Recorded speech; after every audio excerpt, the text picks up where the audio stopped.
Ces programmes de télé-réalité s'appuient sur une promesse faite aux téléspectateurs. Les tabous y seront transgressés.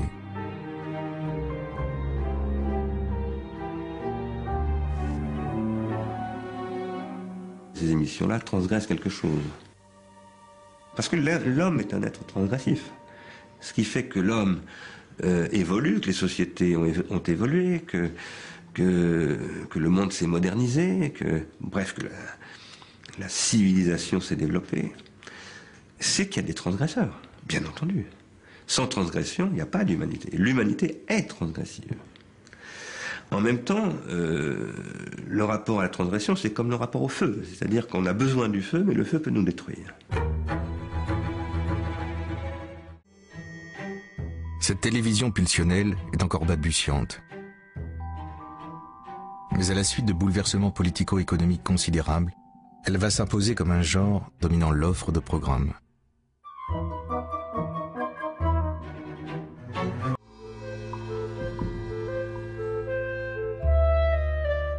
C'est la plus grande révolution de l'histoire de la télévision.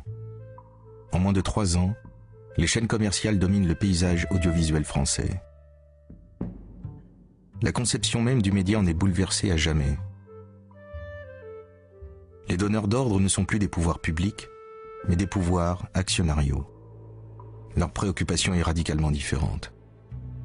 Il y a donc l'idée qu'il faudrait maintenant faire les choses sérieusement, c'est-à-dire que l'audiovisuel, la télévision deviennent ce pourquoi il est fait en réalité, à savoir fabriquer des parts de marché pour des chaînes qui elles-mêmes vendent l'attention des téléspectateurs à des annonceurs. Les télévisions commerciales gratuites ne s'adressent plus à des citoyens, mais à des consommateurs. Le téléspectateur n'est plus qu'une cible marketing, une ménagère de moins de 50 ans ou un prescripteur d'achat. Pour capter son attention, tous les coups sont permis.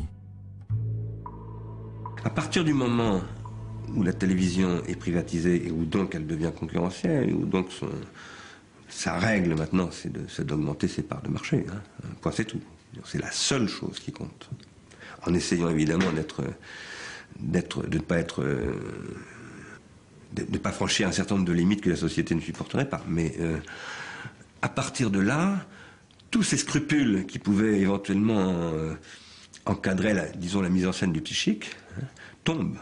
Est-ce que vous aimiez votre fille et est-ce que vous aimiez Geneviève? C'est la question que vous pose Béatrice. Et donc ça va créer une espèce de développement finalement d'un marché du spectacle psychique régressif, disons, qui va s'engager vers le pire, quoi. Alors, est-ce que vous aviez décidé d'avoir cet enfant ou pas? Non, bien sûr.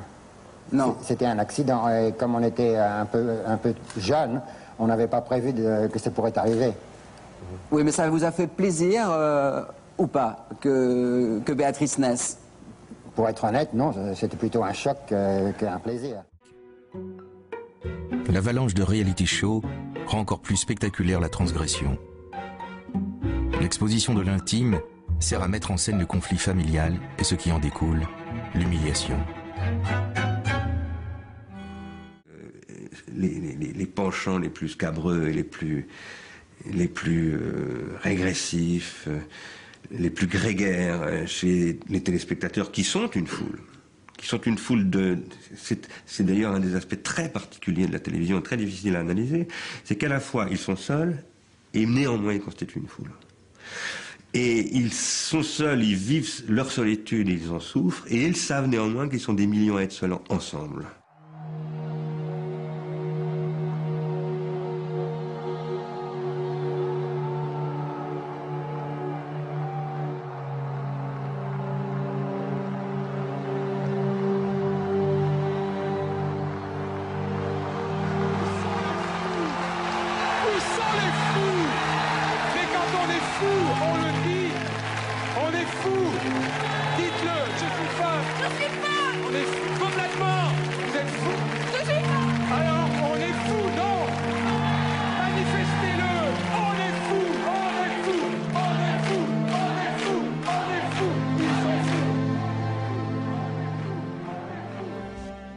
Voilà comment la télé-réalité a inondé les télévisions commerciales gratuites en France. Après la privatisation des années 80, C'est la deuxième révolution de l'histoire de la télévision française. C'est la première fois à ma connaissance, et en plus à un niveau planétaire, ce qui est évidemment extrêmement inquiétant, qu'on exploite systématiquement, sans aucune vergogne, sans aucune limite, sans aucune inhibition, de manière très décomplexée, pour prendre un mot à la mode, ce qui sont des mécanismes évidemment efficients. Parce que tout ça se fait au nom de l'efficacité. Et évidemment, c'est très efficace. Avec la télé-réalité, toutes les transgressions deviennent possibles. On élimine, on humilie et on s'exhibe en même temps. Le dispositif est construit pour que ces transgressions soient vécues pour de vrai. Chaque participant est sommé de repousser tous les interdits. Nous sommes tous potentiellement des spectateurs de ces émissions parce qu'elles sollicitent en nous quelque chose qui nous habite comme une tendance que personne parmi nous ne peut réduire. Parce que les pulsions, ça ne quitte jamais l'être humain. Pour les adolescents, très nombreux à regarder la télé-réalité, l'identification aux héros de ces émissions fonctionne à la perfection.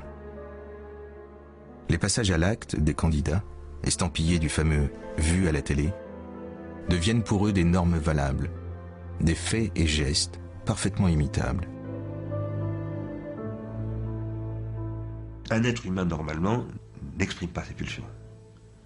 Il peut les exprimer dans son coin, parce qu'il est pervers, parce que ceci, parce que cela, dans son jardin secret. Bon. Mais en principe, en public, il n'exprime pas sa pulsion. Parce que être civilisé, c'est ne pas laisser s'exprimer ses pulsions. Depuis que je suis tout petit, mon hobby, c'est de draguer les femmes. Et là, ce sera cash.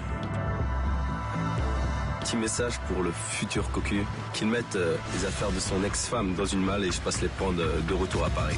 Ce qui fait que l'homme est un homme, c'est que, c'est ce que dit Freud, il a la capacité de transformer ses pulsions en désir.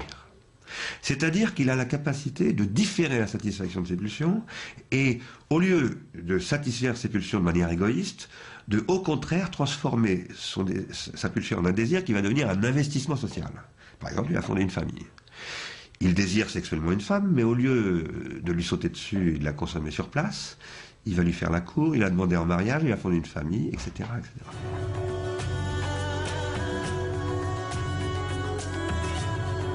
Les 4 femmes qui ont laissé leur mec entre mes mains sont complètement cinglées. Parce que quand on voit des jeunes filles ne se présenter que comme des êtres de satisfaction, des besoins de mâle absolument primitifs, et ne s'estimant elles-mêmes capables que de ça, enfin c'est l'impression qu'elles donnent. J'espère qu'elles sont aussi capables d'imaginer autre chose, mais et que la télévision revendique ça. C'est-à-dire, là on se dit évidemment c'est inouï. Vous les filles, vous mettez comme ça, toutes comme ça, avec vos jambes comme ça, vous montrez bien en évidence les jambes, comme ça, toutes comme ça. Et elle est au milieu, elle est au milieu, elle va faire son délire. Toutes les sociétés ont toujours été faites, quelles qu'elles fussent, animistes, chamaniques, impériales, grecques, monarchiques, etc. Elles ont toujours mis en place des dispositifs de contrôle des pulsions. Et là, on peut se dire qu'on est arrivé à un point de l'histoire de l'humanité extrêmement inquiétant. Moi, je ne crois pas qu'il ait jamais existé une société qui prôna de cette manière-là l'exploitation des pulsions.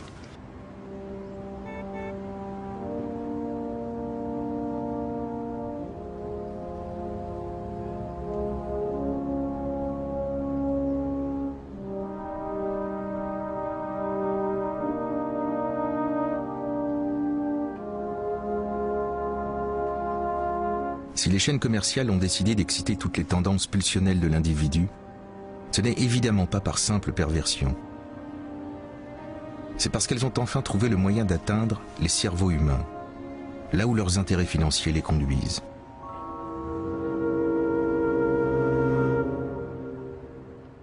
Le problème, c'est pas la télévision simplement. C'est la télévision telle qu'elle est passée sous le contrôle du marketing. Avant, elle était sous le contrôle du pouvoir politique en France, c'était un problème évidemment.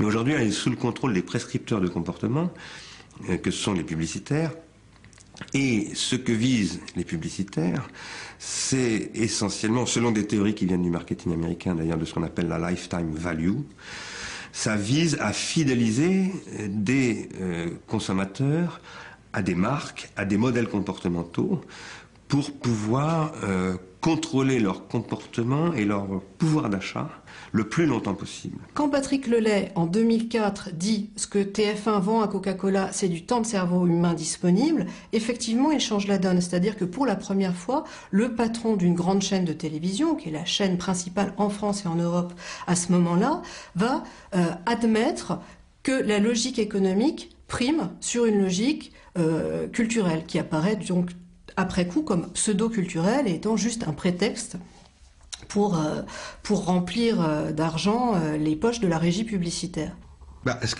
Pourquoi est-ce que Lelay a fait scandale avec cette histoire de temps de cerveau disponible? Qu'est-ce que ça veut dire temps de cerveau disponible? Même les gens qui n'ont pas pris le temps d'y réfléchir comprennent au moins de manière intuitive que ça veut dire temps de cerveau sans conscience. La publicité, dans la perspective de l'annonceur, ne doit pas apparaître forcément comme telle. Elle doit s'immiscer dans le programme. Elle ne doit pas arriver comme un cheveu sur la soupe, parce qu'autrement, il y a effectivement un risque de rejet, surtout dans une période où les mouvements de publiphobie sont de plus en plus virulents. On a une tolérance moins grande par rapport à la publicité. Il faut qu'elle s'intègre dans la production médiatique, qu'elle fasse média.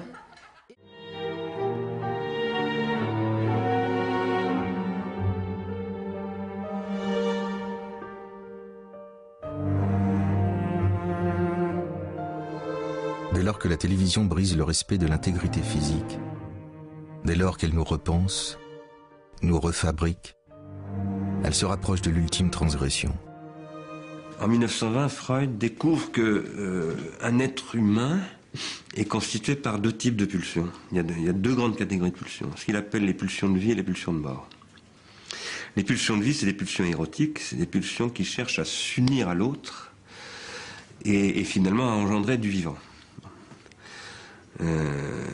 Mais en même temps, l'être vivant est attiré par la mort. Parce que vivre, c'est fatigant, vivre, c'est une épreuve. Et donc, il y a dans tous les êtres vivants, dit Freud, en même temps qu'il y a une pulsion de vie, il y a une pulsion de mort. Oh my gosh. But in these worms, over 300,000 worms. Si on admet, comme je le disais, que la télévision est ce qui exploite systématiquement les pulsions et qu'il est délit pour pouvoir les exploiter, alors ça veut dire que ces pulsions ne pouvant plus être liées, elles se déchaînent. Et évidemment, ce qu'on voit inévitablement, on voit d'abord se déchaîner les pulsions de vie, c'est-à-dire tout ce qui est d'ordre du sexuel, etc. Et à un moment donné, on voit apparaître des pulsions de mort, c'est-à-dire des pulsions de destruction. C'est en Grande-Bretagne, sur Channel 4, que les programmateurs sont allés le plus loin. La dissection de véritables cadavres, le samedi soir.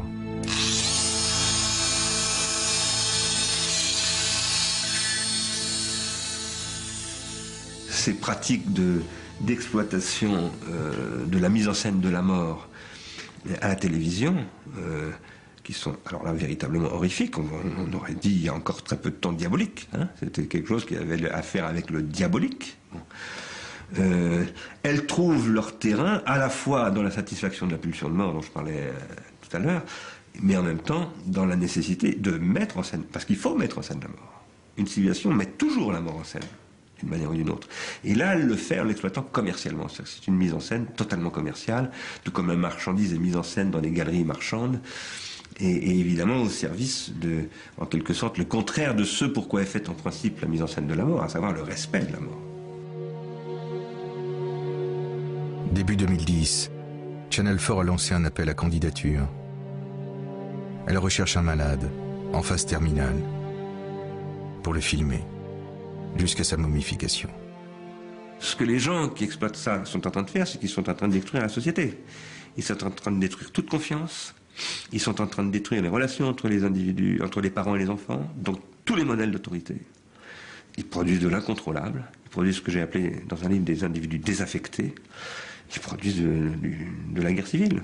Ça ne peut que conduire à une hyper-violence. Puisque le président de la République en a appelé à Edgar Morin pour repenser la civilisation, je pense que voilà une vraie question de civilisation.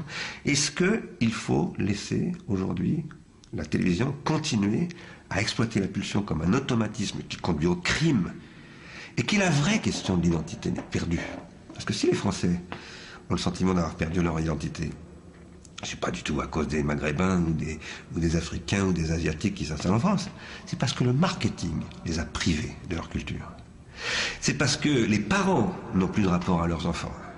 C'est parce que les profs ne peuvent plus concurrencer la télé qui capte l'attention beaucoup plus efficacement que les profs, etc. C'est ça le vrai problème.